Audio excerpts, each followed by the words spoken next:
Hi, friends. You know that we love to start the episode with something clever from an outtake of the episode. But today I think it's important to give you a warning that while this episode is absolutely incredible and I think a must listen for everybody, it is heavily centered around infertility, pregnancy loss, abortion, and all of the heavy emotions that tie into that. So if you are not in a place where this would be helpful to you, please be forewarned. However, Abbe Feder, our guest, is an infertility coach and could definitely help you on your path. So just keep that in mind, and thank you for being here.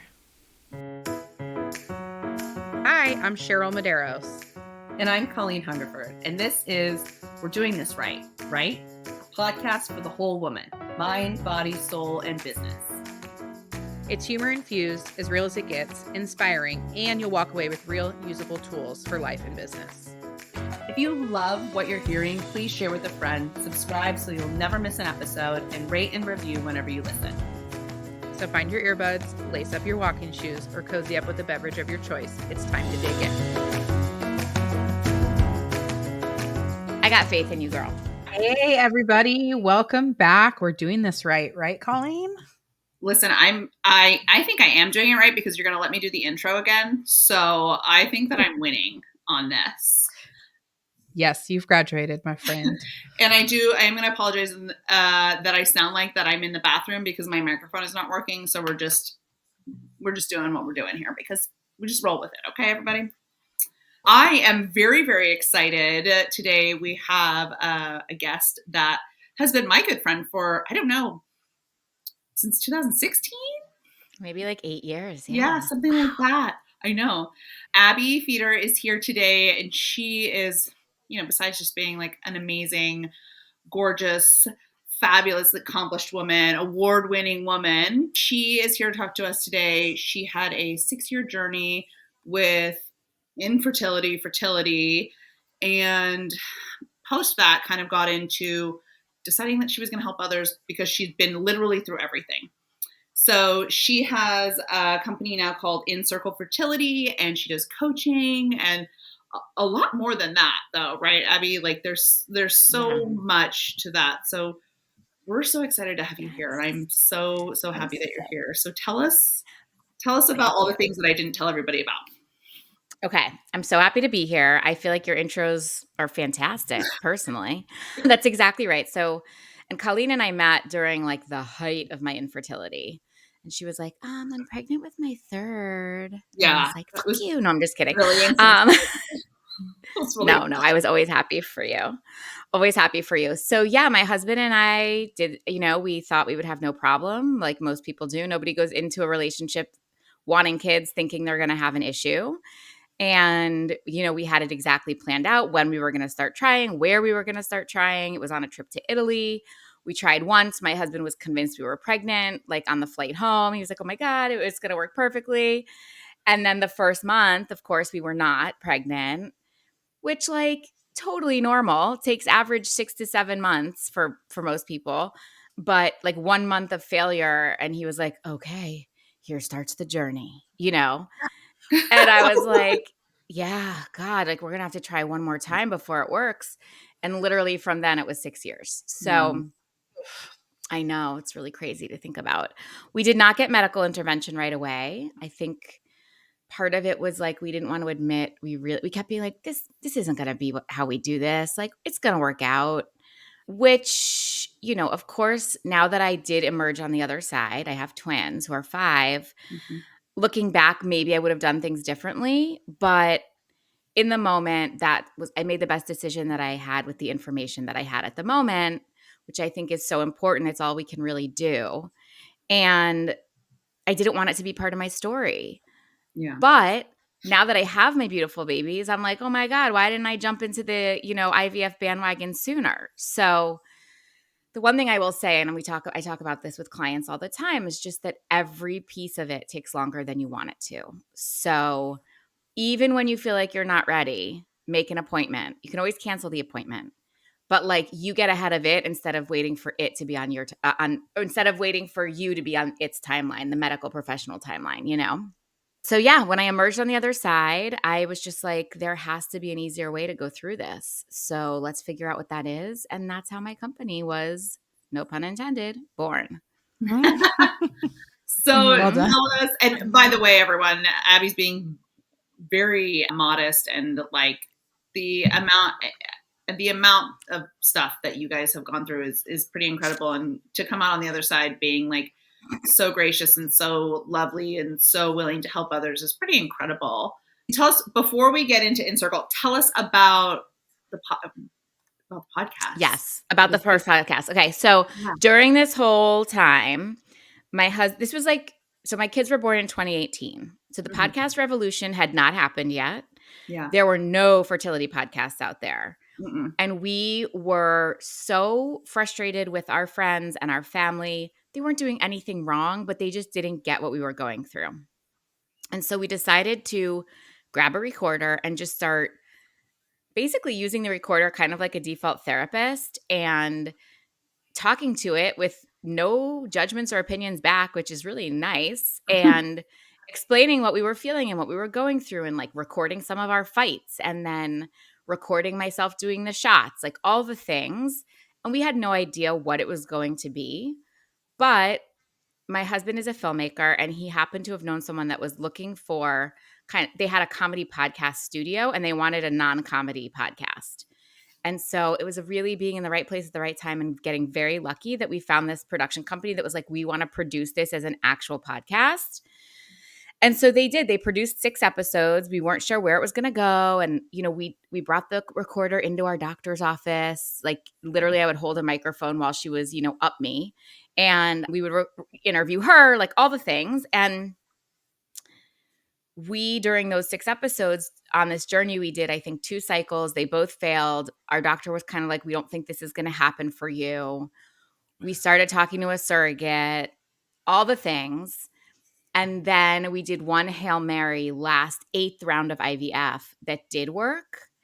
And so it kind of changed the whole podcast, because we were doing the podcast to kind of figure out, like, how do you go through life not getting what you want in your Yeah. family? Then we got pregnant. And so we ended up making it like a limited series, couldn't keep going, obviously, because we got pregnant. And Amazon actually bought it. And that was really exciting for us. So they bought it from this smaller production company. They paid to produce the final 6 episodes, which was the rest of the pregnancy, which was also very dramatic. I ended up getting pregnant with 3, which was like Mm. insane after I'd had failed round after failed round. And the only thing we hadn't tried was putting 3 embryos in. My doctor was like, you want to put 3 in? Fine. You're crazy. It's not going to work. And then it worked. And all 3 took. And I was not allowed to carry all 3, which of course we knew, but we never thought was going to happen. My God. Yeah. They I don't know. allow you to carry 3 in this scenario? I was going to be 40 when I delivered. I mean, they were like, it's your choice, but you basically have like a 97% chance that you will lose one. And if it doesn't happen at the right time, it will cause at least another one to get lost. And at that point, I was like, okay, if there's 3 in there, I have a good shot of having one, which was my really only hope. So I was like, I'm going to do everything they tell me to do medically to get that one. And then it was Ugh, just a miracle that I was able to keep 2, which is crazy. so crazy. But that's why Colleen's like, literally, you name it, she's been through it. Yeah. We were just completely in shock. And we talk about it in the podcast because it was when abortion was sort of re-put back on the table pre-overturn of Roe v. Wade. And we felt like people need to know that this was like, yeah, I had an abortion with 2 other babies in there. Yeah. And like, that sounds, it's crazy psychologically, but that was what I had to do to save the life of the 2 that I have. And And so your it was like own, a right? Like clear there was risk. no-brainer. Yeah, and there was risk for you as well. Like Exactly. Right. that was such a Well, hard time. Like, Yeah. I had to have a medically necessary termination abortion when I was my very first pregnancy that I had. Sorry. And I talk about it all the time for a couple of reasons. One, that baby deserves the love as much as all the rest of my babies Yes. get the love. And 2, that is not okay, because Alabama, like all this Yeah. Roe v. Wade being overturned, like I'm so passionate about it because like that was not, I was raised Catholic. That was never the journey that I expected that I was going to do. But no little girl wakes up and thinks, when I grow up, I'm going to have an abortion. Yeah. I just can't wait to have an abortion. Yeah. Like, fucking painful. I'm Yeah. sure you still grieve that loss in the same way I still grieve the loss of mine. And it's like just so the way that the world looks at it, or a portion of the world. I don't think Yeah. it's a large portion, but I think there's a portion of the world that's just really fucking about Yeah. this. It's And not large. unfortunately, it's an outspoken. Right. Exactly. It's an outspoken portion of the world. Yeah. I mean, So a one termination with two others in there, how scary. Like, so scary. And I, again, did not think, they were like, there's a chance that when we do one, another is going to go. But again, I was like, okay, it's still my best shot at having one healthy pregnancy and one healthy child.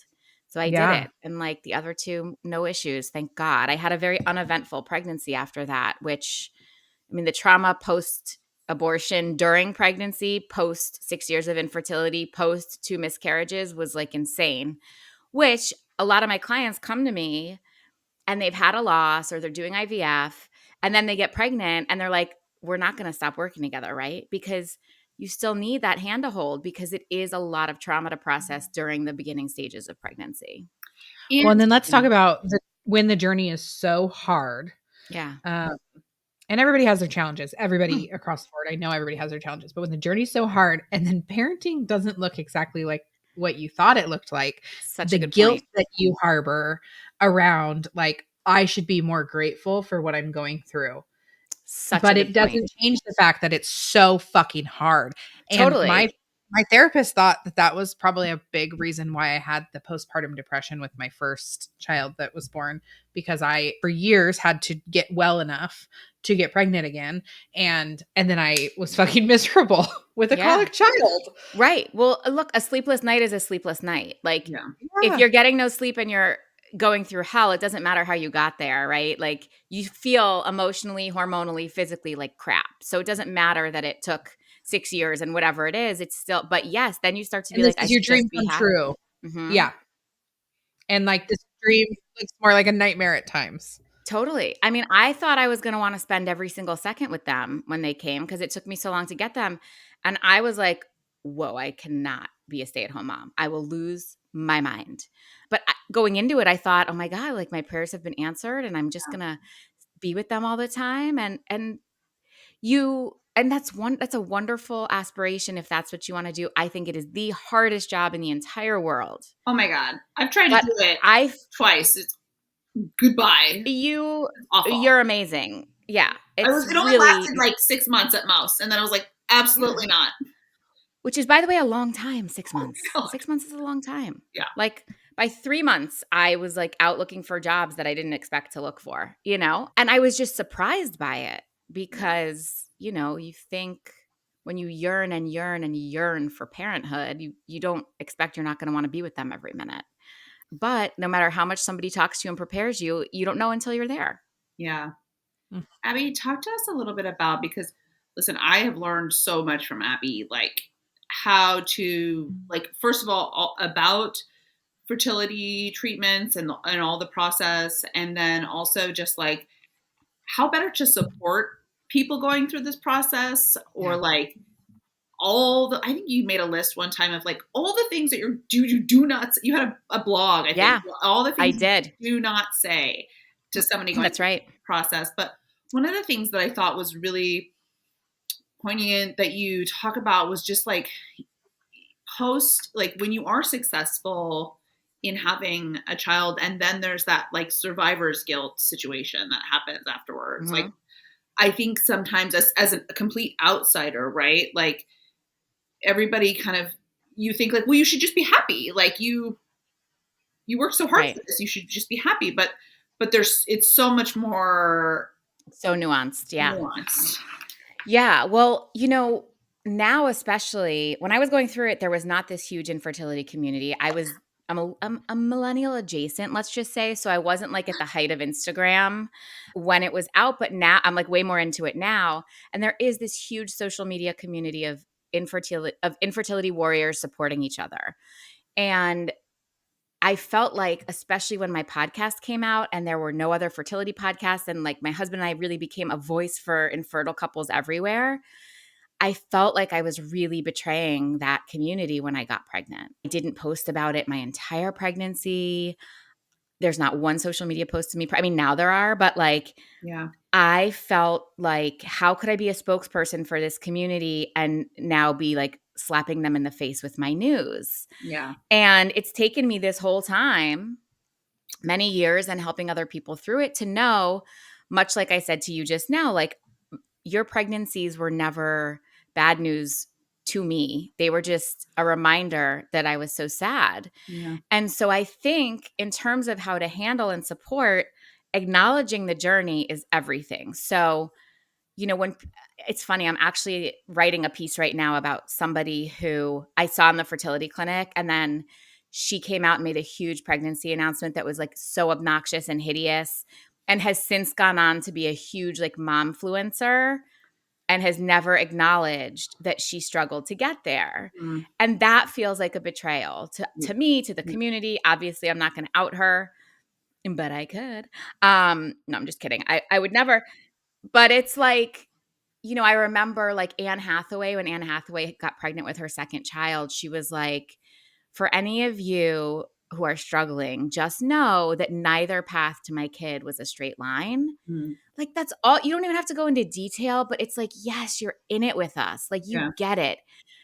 And that feels like less betrayal to the community. And so I think that part of the reason I became so outspoken about infertility was because I want people to be aware of what to do and how to say and all the things. And I don't ever want to abandon this community.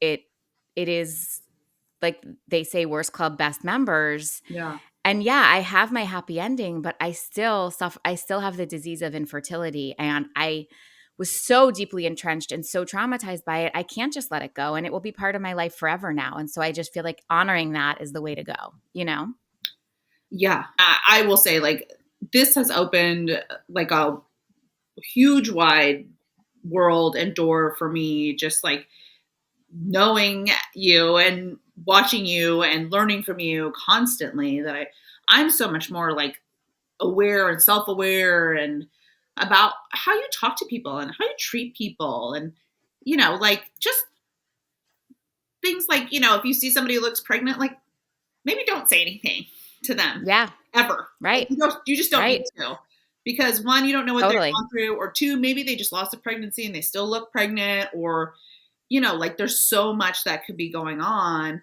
But I while I think everybody has their own pregnancy stories, and like, I thought that I had a hard time getting pregnant with our first, and had lost prior to the first. And I remember even just having that feeling of, I had a friend who I went to high school with that lived near me in San Francisco. And I, in my mind, had planned this birth announcement on Mother's Day. And that was like, I was so excited about this. And then I lost that pregnancy. And then she made a birth announcement on Mother's Day. And I was like, Yeah. just gutted. But like, for Yep. somebody to experience that for years is like so Yeah. intense. So I think it's really important to remember people are just be nice to people. Like, Yeah. holy Exactly. shit. And I think, to that point, like when I wrote that blog thing on what not to say to people going through infertility or loss, is don't say nothing either. Yeah. Don't ignore it, right? If you know, you might not know the right thing to say. And I think there's nothing wrong with that. And you say, I don't know the right thing to say, but I Yeah. don't want you to think that this is off my mind. Like, I've really been thinking about you. Because we all just want to feel seen and loved. And so when you ignore it, you usually think you're doing the right thing. Like, I don't want to bring it up. I don't want to make them feel bad. That is definitely not Trust the way me, to go. they're thinking about it. Yeah. You're Exactly. not going to remind them that they're going through it Right. if you bring it up. Exactly. You're going to, like, hopefully their heart will feel a little bit of a squeeze, a little bit of a hug, that like they're acknowledged and thought of by someone. Exactly. Like, I don't know how your termination went, like how far along you were. Were you how far along were you when you had to terminate? I truly don't even know. It was an unplanned pregnancy, and I was diagnosed with kidney disease that was aggressive and needed treatment on the same day I found out I was pregnant.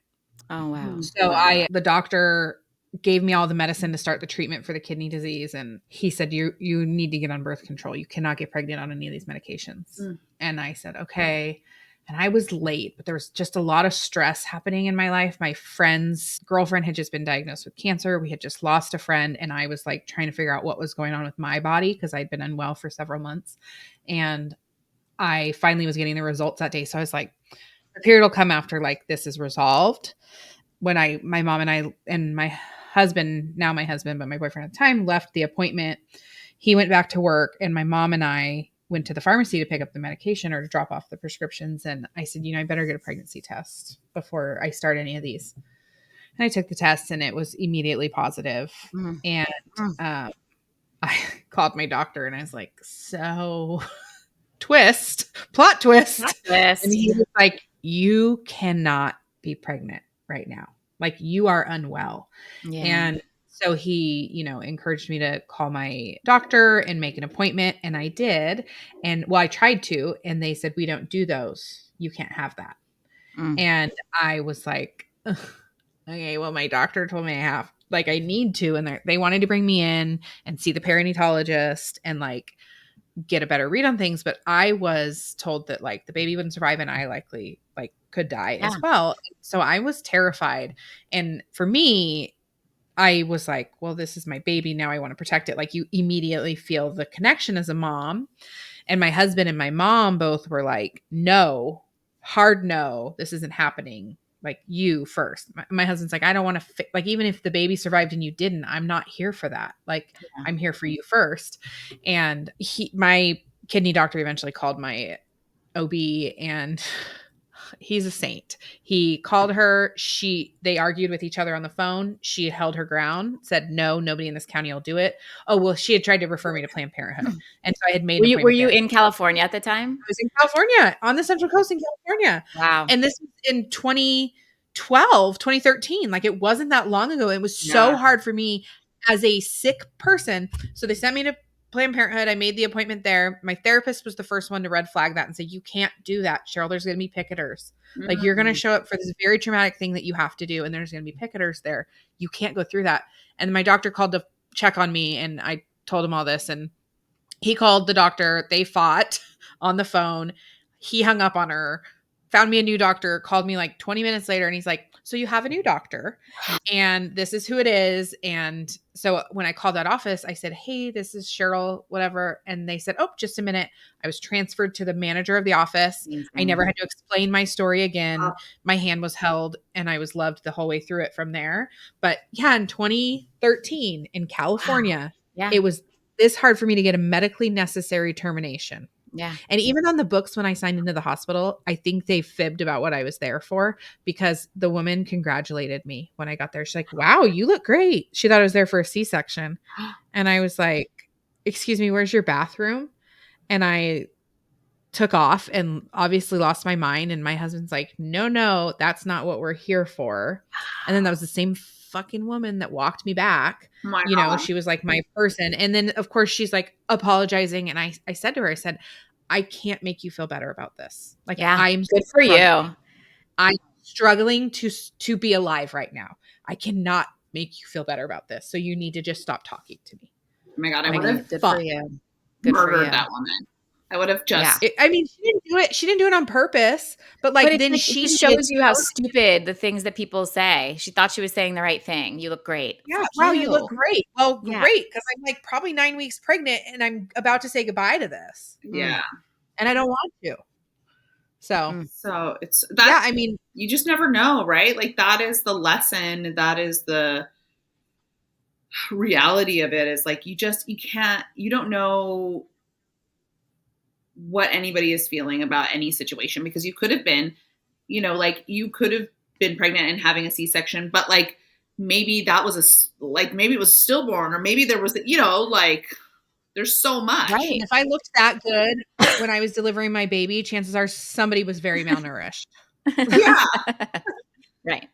Right. Or maybe you're having trauma about having a C-section, which lots of women have. Yeah. For I sure. am not one of them, but a lot of women do. So it's like, don't celebrate it. Yeah. Yeah. Yeah. I mean, it's just, you don't know what anybody's going through. Yeah. And while I've never suffered infertility, I did get a peek into I was not allowed to be pregnant for a number of years while I was recovering and getting better. And so like I had the same like wince every time somebody announced a pregnancy, or, it was just that gut punch. And Yeah. like having to stay off social media and unfollow people while they're going through their journey that you've dreamed about for so long, and not knowing if you'll ever get it, and just real gnarly shit. Yep. And then to be on the other side of it and be like, fuck, these kids drive me nuts. Yeah. Right. But I wanted it for so long. Like, I Yeah. feel so guilty when I say it. It's so, You're it's allowed. all so confusing. Yeah. Well, parenting's fucking hard. Abbe, I want you to go back to something that you touched upon when you were talking about, like, you said that you had like the disease of infertility, but remind me of the phrase that it is when there's like no medical explanation for why you have it. Unexplained infertility. Yeah. Yeah. Unexplained infertility. And how Which common some is doctors don't believe that even is a thing. They think everything has a diagnosis. You might not have gotten to the bottom of it. At this point, it doesn't really matter in my story, but having unexplained infertility is just such a bummer. I mean, obviously, you don't want something to be wrong, but there's like nothing you can do to troubleshoot it, which is so, so hard. Um, and I was, I also, we don't have to get in the rabbit hole of this, but I did have a very traumatic birth, and I did have to have an emergency hysterectomy after I gave birth to my twins. Yeah. And which, like, I'm very at peace with. I got what I needed. My uterus was like, I'm done, girl. Yeah. We've been through a lot together. Yeah. I'm out. Uterus was tired. Uterus Yeah. was done. Yeah. It was like, you done it. We're good. So I'm really okay with it. But I had it sent to pathology, and I was convinced that like they were going to find some rare something, or like hidden endometriosis, and that was going to be the reason that and they didn't find anything. I was like, fine. Husband was checked for everything, was fine. My immune system, like literally everything you can check for was checked. And it was unexplained infertility, which is really like, I felt like I was in a permanent state of grief about it, because it's like if you had, God forbid, cancer and were living with that every day, and it was out of your control, and it meant that your life wasn't going to look the way that you wanted it to, you would understand that Yeah. is grief, right? And so infertility and unexplained infertility was really the same thing. I felt I have this disease, and my life's not going to look the way that I want it to, and I don't know if it's ever going to be fixable, troubleshootable, all the things. And so again, like, yes, it was, and I got what I wanted, and I got what I came for, but I still am an infertile. And that, yes, I had a miracle happen, but like, I Yeah. can't, it became so much a part of who I am. I will never not be a part of the infertility community. Well, and I think that's important for people to know, right? Like, because you've gone through this journey, and that's so much of what you coach up to and with. But like, Yes. people listening to this, like, or however many listens we have, and our 4 men listeners, like, they're they might not know, right? Like, that is even a thing, right? Like, you went, Right. and they could be searching and searching and searching, and you did, right? Even till the very end. But Right.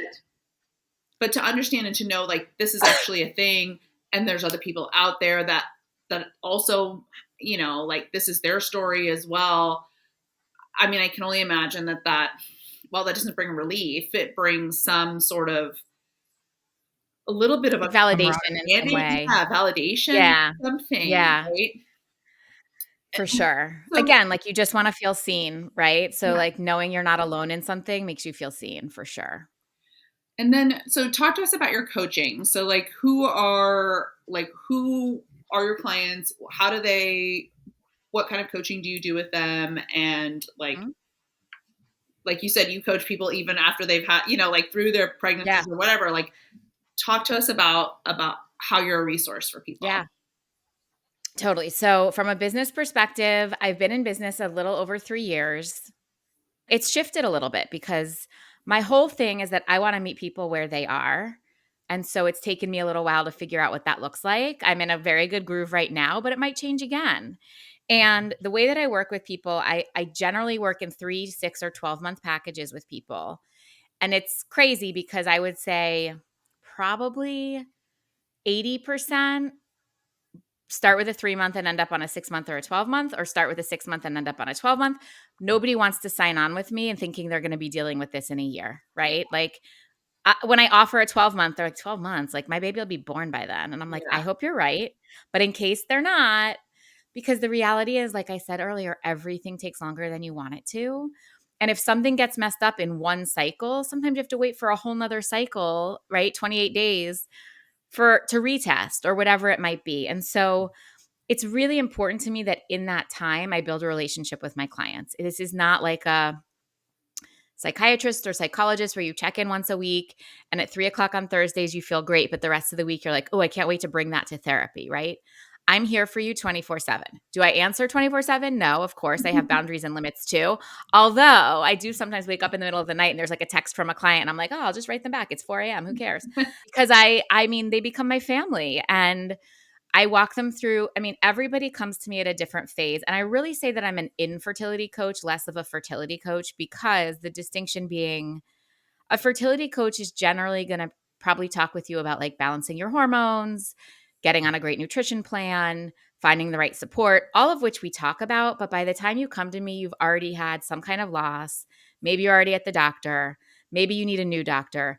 I get a lot of secondary infertility Mm. patients, which is really its own really special thing. When you had no problem the first time getting pregnant and are having trouble the second time, there's a lot of guilt associated with that.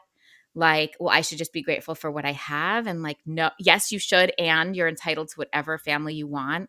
So working through that with people. And also that's really hard because you're going through infertility and mothering at the same Oh time. my Like that is very complex, very complex. And so I really like I offer a 3-month plan because sometimes somebody comes to me and they're like, look, I have one embryo left. I don't know what to do with it. I don't know if I should stay at the doctor I am. Like, let's spend the next couple of months figuring out what my best shot is with this one chance. Usually, what we learn is that even if there's one embryo left, maybe there's something else you're willing to do. Maybe you want to go test out a different doctor. Maybe you want to do another egg retrieval, all these things. And it ends up being more than 3 months. But I offer it because sometimes there's just like a quick decision that needs to be made. You need some hand holding and guidance through it, and we see what happens. But on average, I'm with people for, I would say, a year. God. And in best case scenario, I'm like, look, let's say you pay for my coaching and next week you get pregnant. Wouldn't you still think it was worth it? Like, and then I'll walk you through the beginning stages of pregnancy, which is huge as well. Yeah. So it's very high touch. I become very close with the people. I'm available to them all the time. They do become like family and I love it. I mean, like I keep all of my, I just got like a baby shower invitation for one of my clients. And I have a client who's a single mom by choice who on Valentine's Day spread like roses everywhere with her baby in between and she hadn't done a birth announcement. She was like terrified to do it. And so the baby's already 4 months old, but she sent that to everybody. And like I got both of those in the same day and I was like a blubbering mess, just crying and crying and crying. And of course I send them pictures to my clients of my like ugly cry face because I'm I'm gonna so cry happy right for now. them. I'm like, Isn't that amazing? yeah, it's incredible. So if there's somebody in our life who is experiencing fertility, like what should we, well, one, we should just tell them to come to you. And then Yes. And after like that, how's the best, I mean, like give us just like some quick tips because I know that this is very nuanced, but like how are you yes. supporting somebody? Like what's the best way to be like a supportive friend or a sister or mom or aunt or dad, whatever? Yeah. So I think this goes for anything that anyone's going through. Always err on the side of showing up. Just show up. And I think kind of to the point before of just be honest, just like I remember when one of my best friends was going through a divorce and I had no clue what to say. And I was really gutted by the divorce, like let alone what they were going through. Yeah. And they didn't feel like talking about it. And I called them every day and they let it go to voicemail every day. And I would leave a voicemail every day. You don't need to call me back. I'm thinking of you. I love you. And I'm going to call you tomorrow. You don't need to call me back. I'm going to like every single day. And it might have driven them crazy, but I don't care because I let it drive them crazy that way than being like, where the fuck is Abby and why isn't she calling? Yeah. So I think similarly, especially if you have a friend who's experiencing a loss and you don't know what to do, like I'm always in favor of I'm at Target right now. I'm buying your favorite candy, and I'm buying you a pair of cozy socks. What else can I get you while I'm here? I'll be at your place in an hour. Like, don't give them choice even. Yeah. Because making decisions is hard enough when you're in a good place, let alone when you're in like the pits of it all. And just show up. And if they're like, no, I'm good, I don't need anything, you just drop it off at their house with a note, you know? Don't say like, my least favorite thing is like, let me know what I can do or keep me posted. Like, then it's on me. I don't want to let you know what you can do. And I don't want to keep you posted. I'm dealing with my own shit. Yeah. Just fucking show up. And that is like the key to life that I learned from infertility, honestly. Like, just show up in whatever way works. And like, if the friend struggling has the bandwidth to say what they need and how they want you to show up, great. Chances are they don't. Yeah.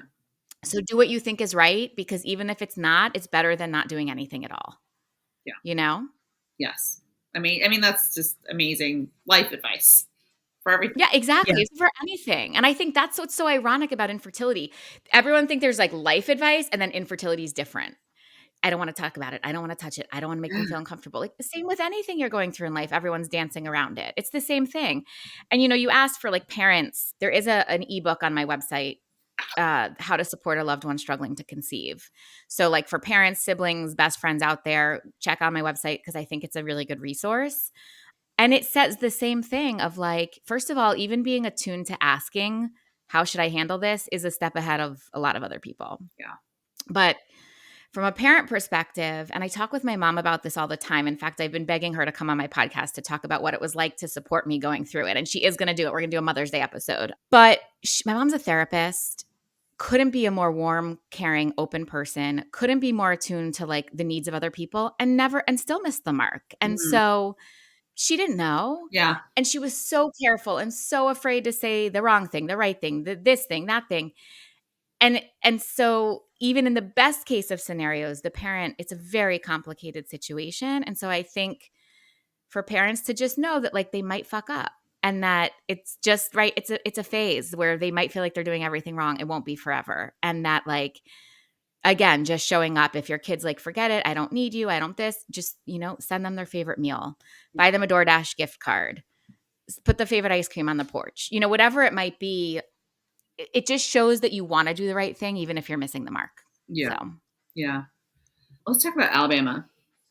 OMG. Yeah. Not Sweet Home Alabama. Not anymore. So No. I know you told us before we started that you recorded an episode 4 days ago, and now everything's already changed. Crazy. So give us a little bit of what we think is happening right now, today. Okay. There. I'll break it down into like the overarching points. Yeah. There was a case where parents, supposedly somebody broke into a fertility clinic, got out a tank of embryos, dropped it on the floor, and the embryos disintegrated. The parents of those embryos, and I use the term parents because, yes, they created those embryos. I don't use it because those were children in the tank. Right. Sued for wrongful death. And the first court was like, this is terrible what happened to you, but these aren't children, so we can't really call it a wrongful death.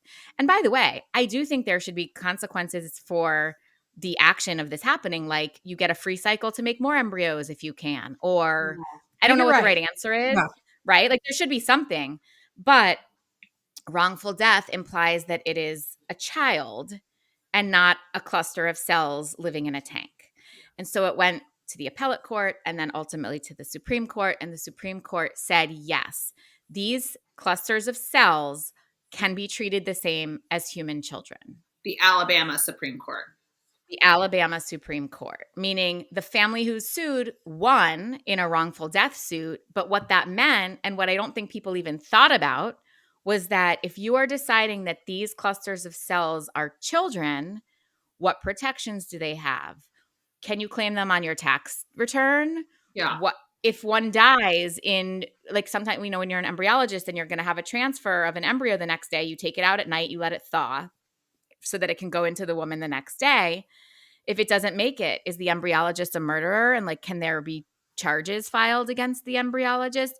Now, these sound like insane, but the problem is that when you put it into black and white, people can use it to their advantage. So anyone who has an agenda where they are anti-reproductive technology could use it and say that we're all murderers because you had a miscarriage, because your transfer failed, whatever the things are. I murdered that baby. Yep. In some people's opinion. Yeah, I know. And it was to save your own life. And, you know, this is where religion gets so tricky because, like, I'm Jewish, and in the Jewish faith, it's very clear the mother's life always takes precedent until the baby takes its first breath. Like, that is a very clear delineation. And I'm so grateful for that. And I understand it might be different, but also, like, we're not living in 200, AD. We're living now. And so there has to be room for gray area and nuance. And it can't just be a black and white, yeah, you killed a child that was a cluster of 8 cells that might have taken you 5 years and $100,000 to make, by the way. Yeah. Nobody wants to lose that embryo, Yeah. So because of this, all the fertility clinics in Alabama basically had to close because they were like, we don't know if we're going to get arrested Much risk for making a mistake, or if the embryo thaws or doesn't survive the thaw. So or like you never insert it into a body to like become an actual life. Right. Like, what are we doing with all? And I already know that that's a really interesting debate. Is like, what's happening with all these embryos that are not going to be used? Right. Like, and there's, you can donate them to science. You can donate them to a human. You can discard them completely. Or part of the reason we do IVF is to get the best quality embryo. If you've suffered loss after loss after loss, there could be a problem with your embryos. And so the whole reason the science was invented was to get to the embryo that is the most viable option for your pregnancy. So what happens to the ones that aren't going to be viable? You might be forced to put them in knowing you're going to miscarry because they won't discard them and put them into the abnormal category. I mean, it's so complex and nuanced and ass backwards, right? Anyway, last night, my episode of podcast is coming out actually today with a lot of reaction to the Alabama. Last night, thank God, another senator introduced a bill basically protecting doctors to continue to do IVF in Alabama. However, it's now been 10 days since the ruling. So imagine you're a woman or a couple, you've been struggling for 3 years, you finally got enough money to do IVF, you finally did IVF, your body's in the perfect position, you've been on meds for 3 months, and you're ready to transfer, and your clinic shuts down. Oh. So, I mean, and this is what a lot of the outrage is, because a lot of these people are deeply affected, and all they want is that for an embryo to become a child. That's all they want. So it's been really, really jarring. There's a huge protest in Alabama this morning, which I can't wait to hear. Being in LA, the one good thing is, like, I get the news early because it's already happened on the East Coast. Yeah. There were like big protests at the Alabama Supreme Court. Like, I'm really curious to see how that went. And I'm grateful. And this was a very Republican senator who introduced this bill protecting the doctors. So that makes me feel good. But I also feel like it was a Hail Mary. Like, they needed to figure something out fast, right?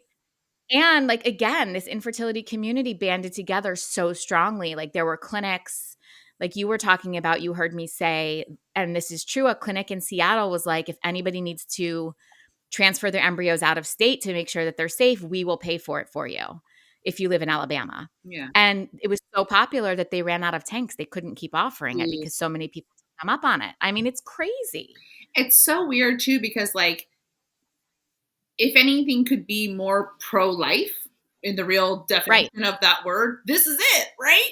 Like, you're literally trying to make more babies and more life. Like, it's so bizarre. Like, my brain can't wrap around. Maybe it's naive, but, like, just my brain cannot wrap around the fact that people could see this. Well, one could think that, like, these embryos were children, and I understand, like, law, but, like, what are we doing? Like what are we doing to people? Exactly. What are we doing in general? What are we doing in this and country? Really, what it comes down to, and I hate being like a conspiracy theorist, but and I hate reducing it down to something so basic, but I really do feel it has to do with control. And, like, these men who have never been through IVF, who don't understand what it is, who are just trying to make it seem like they're so pro-life, are going on these tangents. They do not understand it. They don't understand the nuance. And it's kind of the same with insurance companies. Like old men who are at the heads of insurance companies are making decisions about which benefits should be covered for IVF and which shouldn't. And they've never been through it or had any experience with it. It makes no sense. Yeah. I could go on this soapbox for like days, PS. Like, have you seen a very small portion, like have you seen those interviews, like the I forgot who it is, that woman on the street who's like asks men questions like where does a tampon go, or can a woman pee with a tampon in, and they like have no idea. Yes. I think it was something like 35% said no. 35% of men said no, you can't pee with a tampon in. And I'm like, what? Yeah. And then they were like, do you vote? Are you voting? And they were all like, yeah, I'm voting. Yeah, I'm voting. Exactly. I'm like, oh my God. Exactly. No wonder we're where we are. Back again. Exactly. Yeah. That's anyway. Wow. There's so much to that, but I wanted to just, get your perspective and give you as the expert, like, a little bit of understanding, because I think it's important for us to talk about it. We're predominantly like a woman and entrepreneurial podcast, but I think this is so intertwined. We talk about entrepreneurs' lives being so intertwined with their business, right? Like, yes.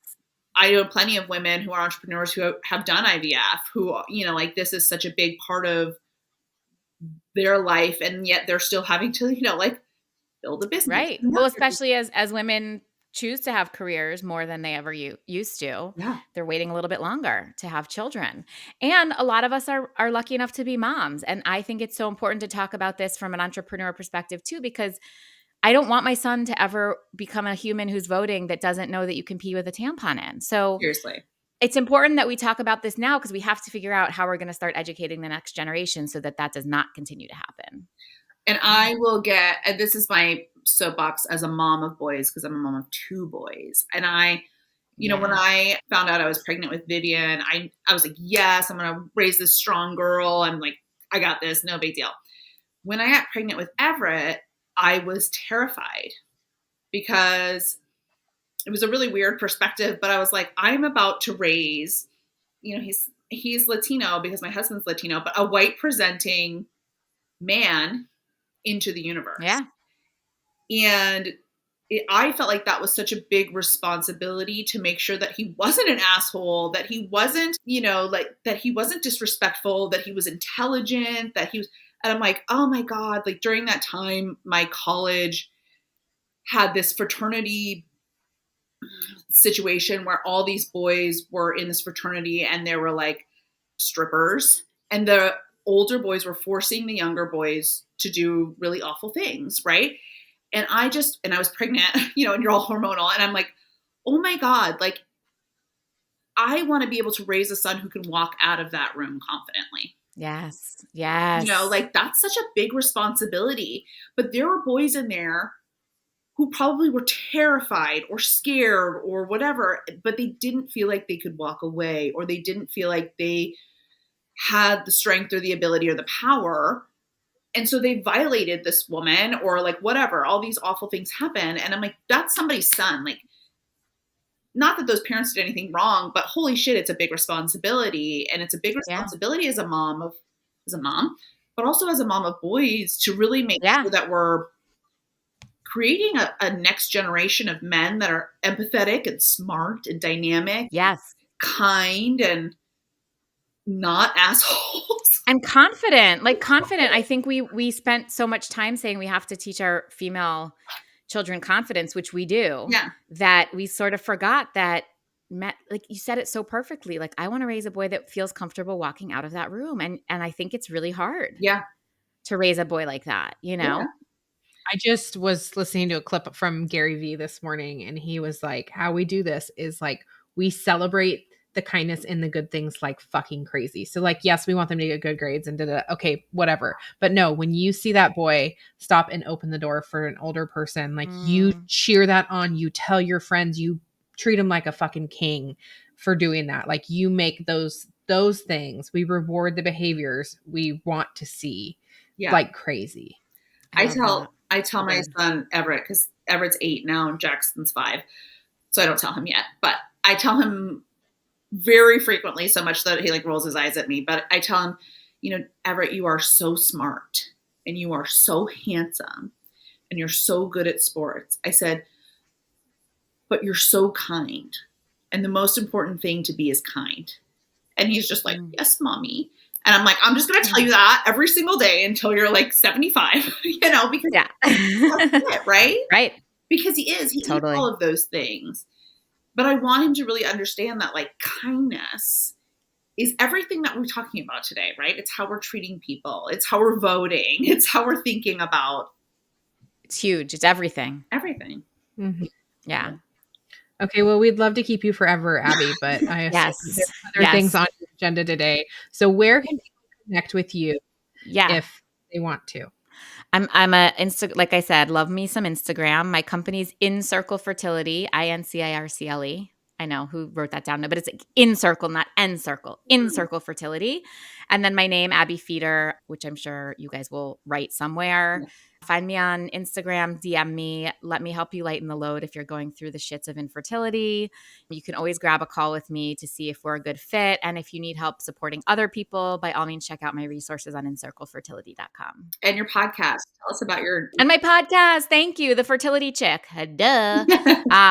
My podcast is called The Fertility Chick. It's available everywhere. My previous podcast, if you want to get into the real nitty-gritty of what it's like to go through infertility, like I did with my husband, is called Immaculate Conception, and it's available on Audible. Awesome. I love it. Thank you so much. Thank you so much, Abbe. And talk again soon, I hope. Yay. Thank you. Bye, guys. That's a wrap. Thank you for joining us on this journey of laughter, life, and growth. And remember, you're not alone on this path to success. We're right here with you every step of the way. Please remember to hit that subscribe button so you never miss an episode. And if you found value in today's conversation, we'd be thrilled if you would leave us a review on your favorite platform. Your feedback means the world to us. And don't forget to share this podcast with your friends, family, and anyone who could use a good laugh and some practical insight into navigating the challenges and triumphs of our minds, body, soul, and business. Remember, we're doing this right.